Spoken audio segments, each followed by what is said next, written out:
صبح میں تقریباً 10 بجے جاگا۔ میں نے ہاتھ منہ دھویا اور ناشتہ کر کے اپنے کام پر روز کے روٹین پر چلا گیا۔ سارا دن کے تھکا دینے والے کام کی روٹین کے بعد میں جب فارغ ہوا تو شام ہو چکی تھی۔ میں شام کی چائے پی کر سستانے کے لیے لیٹ گیا۔ تھوڑی دیر آرام کرنے کے بعد میں پھر پولٹری فارم کا راؤنڈ لگانے کے لیے چلا گیا۔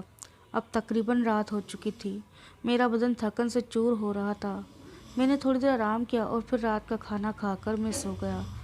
تقریباً آدھی رات کے وقت مجھے پھر کسی نے جگایا۔ میں پھر ہڑبڑا کر اٹھ بیٹھا اور اپنے چاروں طرف نگاہ دوڑائی تو وہی بچے جو کل رات میرے پاس کھیلنے کے لیے آئے تھے آج پھر آ گئے تھے۔ اب کہ ان کو دیکھ کر میں بہت حیران ہوا اور میں نے ان سے پوچھا کہ بیٹا تم آج پھر آپ نے پھر مجھے جگایا ہے، کیا کام ہے، کیا چاہتے ہو مجھ سے؟ وہ لوگ پھر میرے ساتھ کھیلنے کی ضد کرنے لگے۔ میں نے ان کو پھر آج منع کیا لیکن نہ جانے ان کے لہجے میں کیا کشش تھی کہ میں نہ چاہتے ہوئے بھی ان کے ساتھ کھیلنے پر مجبور ہو گیا۔ بیچ بیچ میں جا کر مرغی کے چوزوں کو دوڑانے لگتا اور وہ لوگ پھر میرا ہاتھ پکڑ کر مجھے اپنے ساتھ کھیلنے کے لیے لے آتے۔ اس طرح بنا آرام کیے ان کے ساتھ کھیلتے ہوئے اور چوزوں کو دوڑاتے ہوئے رات گزر گئی۔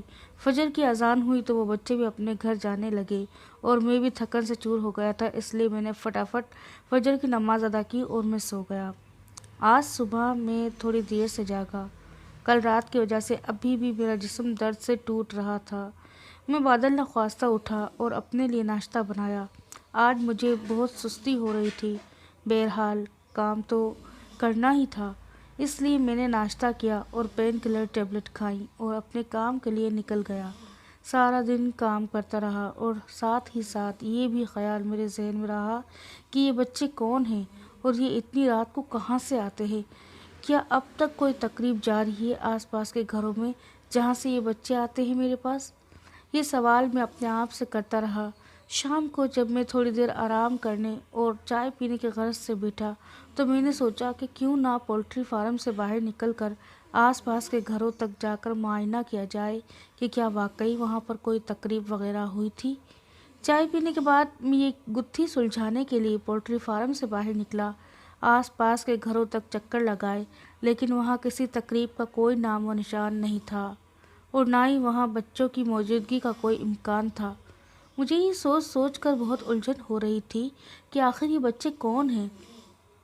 اسی الجھن کے ساتھ میں واپس اپنی جگہ پر آ کر بیٹھ گیا اور تھوڑی دیر آرام کرنے کے بعد پھر سے اپنا کام نپٹانے کے لیے چلا گیا۔ آج کام نپٹاتے ہوئے کافی دیر ہو گئی اور میں سارا کام ختم کر کے رات کچھ دیر سے فارغ ہوا۔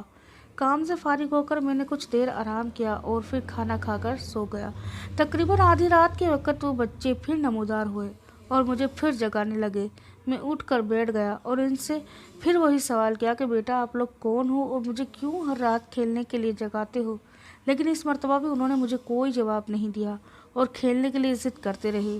میں نے ان کو سمجھایا کہ بیٹا میں سارا دن کام کر کے تھک جاتا ہوں اور رات میں بھی میرا کام ہوتا ہے، مجھے مرغی کے چوزوں کو دوڑانا ہوتا ہے، لہٰذا میں آپ لوگوں کے ساتھ روز روز نہیں کھیل سکتا۔ لیکن وہ لوگ مسلسل کھیلنے کی ضد کرتے رہے۔ آخر کار میں تھک ہار کر ان کے ساتھ کھیلنے پر راضی ہو گیا۔